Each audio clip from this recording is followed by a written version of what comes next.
Assalamualaikum warahmatullahi wabarakatuh. Saudara-saudara sekalian, Bapak Taufik Abdul Rahim pada rubriknya di berita online mengatakan bahawa menggelikan DPRA mengusulkan satu nama PJ Gubernur. DPRA telah berbuat bodoh, artinya membuka peluang untuk Mendagri mengusulkan dua nama lagi. Apabila DPRA ingin Aceh ini dipimpin oleh orang Aceh, seharusnya mengusulkan 3 nama yang semuanya putra Aceh dan tidak memasukkan Ahmad Marzuki.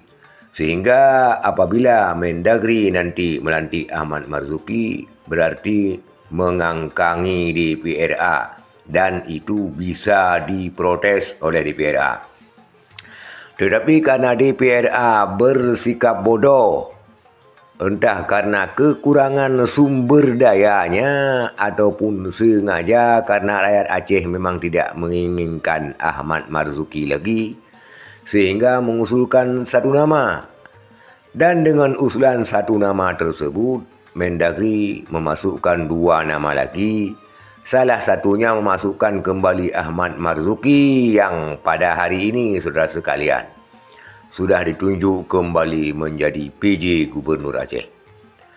Saudara sekalian, kita ketahui Aceh ini memang sedang dilemahkan undang-undang pemerintahan Acehnya, seakan-akan tidak menggeliat lagi dan tidak ada protes sama sekali. Seperti PJ Bupati Pidia yang sebelumnya tidak diusulkan oleh DPRK Pidia, ternyata yang diusulkan tidak disetujui sama sekali, malah Mendagri menunjuk mantan anggota BIN sebagai PJ Bupati Pidia, dan DPRK Pidia seakan diam tidak mengangkat protes.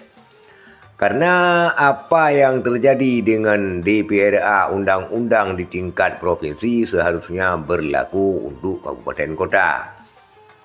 Itulah saudara sekalian undang-undang pemerintahan Aceh yang seakan-akan sudah tak didengar lagi ataupun tak dihargai sama sekali oleh pusat.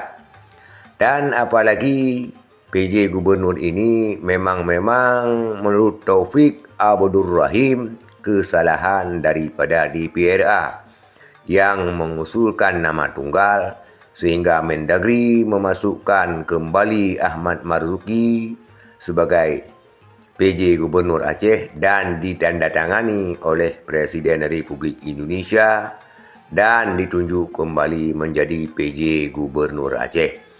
Itulah saudara sekalian, Bapak Taufik Abdul Rahim dengan statementnya, dan pada hari ini telah terbukti bahawa apa yang diutarakannya ternyata memang benar-benar adanya. Maka sekian saudara sekalian, apa boleh buat, memang Ahmad Marzuki telah ditunjuk kembali menjadi PJ Gubernur Aceh atas keputusan Presiden Republik Indonesia. Maka inilah uraian singkat. Sekian, terima kasih. Assalamualaikum warahmatullahi wabarakatuh.